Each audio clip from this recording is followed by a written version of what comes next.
Hey guys, what is going on? It is me, BakuriBox12 here, and welcome back to another video. It really pleases me to see how many players have already began supporting what I'm about to talk about, but for anyone who's unaware, two of Realm of the Mad Gods' original creators have been working on a brand new game since all the way back when Kabam first took over, called Steambirds Alliance, a free-to-play top-down bullet hell MMORPG with an emphasis on permadeath. Sound familiar? It's no surprise that there would be close correlations between this and Realm, seeing as who's been developing it, but it's important to acknowledge that this is no mere carbon copy. Steambirds is very much its own thing, as I'll show you in a minute. The servers are currently only open on the weekends, and they haven't fully launched an open beta yet, so I'll leave a link to the official Discord server in the description, which currently has over 1,000 members, and you can ask them for a Steam key to try it out. They also really appreciate honest feedback, so if you have any opinions on things that could be changed or added to enrich the experience, please don't hesitate to let them know. So if any one of you watching this has had any semblance of enjoyment from playing Realm in the past, I highly encourage you to give Steambirds a fair shot. And I should stress that, like with Realm,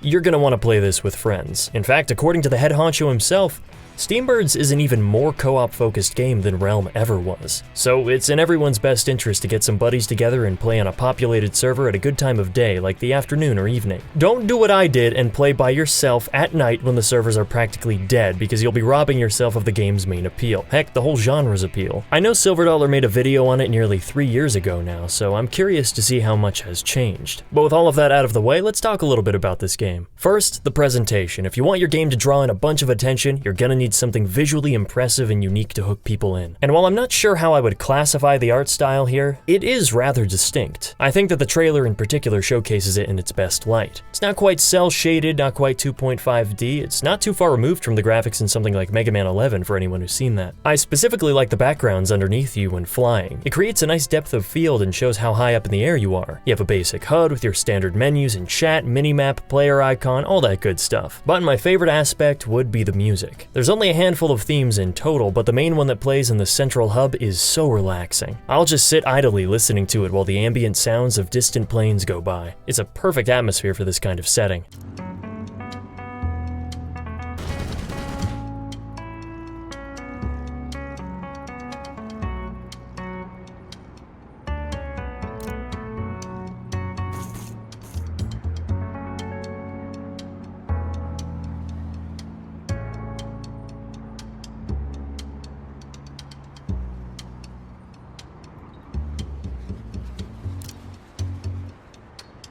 But when it comes to the core gameplay, you should have no problem jumping into things if you've played this sort of genre before. There's a list of about 14 different types of ships to choose from, which all look pretty sweet. But as you may have expected, you only have access to the basic quad ship at the start. It's a standard twin-stick shooter with rapid fire and an ability that I believe increases damage within a field around you. You can think of it like the Wizard for comparison's sake. But once you start leveling up, you'll begin to unlock more characters like the Paladin, who's got this cool beam sword and a group healing ability. I'm actually quite fond of this playstyle, it's my favorite of the two. Now keep in mind I've only clocked in a couple of hours in total, so I'm still very green with everything. Gotta let that whole new player phase wash over first. So I implore you to try it out for yourself and not just take my word for it. There's a built-in tutorial where the sergeant walks you through the fundamentals, and I will say it is refreshing to have an actual character teaching me how to play, rather than a bunch of soulless text boxes. I like this guy, he means well. The main hub is the Rebel City. Here you can access your character slots, storage for items, a store to buy items, pilot school to learn skills, pilot's pub for daily quests and rewards, and even a workshop where you can craft items. But you have to reach level 20 first before you can do that, which I still haven't done yet. When you're all ready to head out, you can go on over to the main ship and you'll be taken to the overworld. A big map with tons of enemies that gradually become more powerful and difficult the further in you go.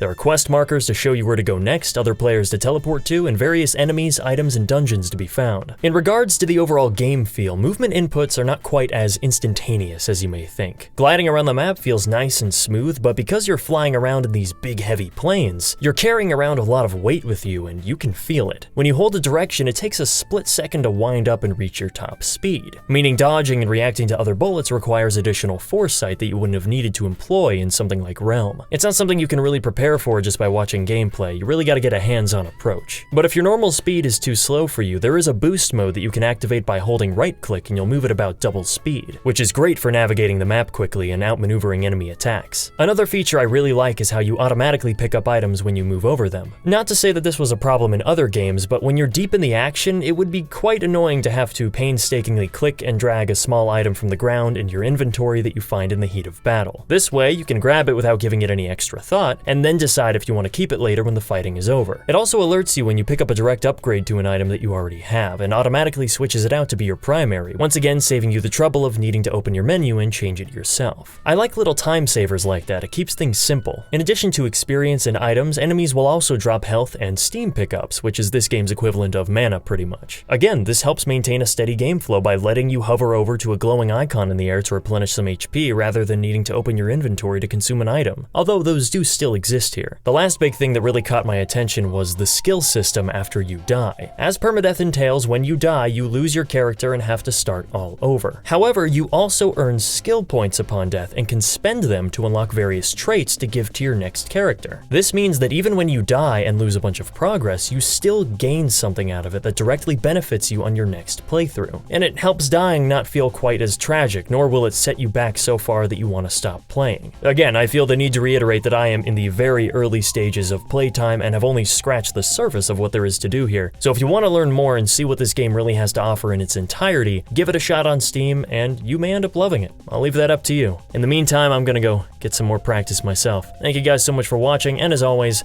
don't forget to check out the next episode whenever I post it, which will probably be soon. Alright. See ya.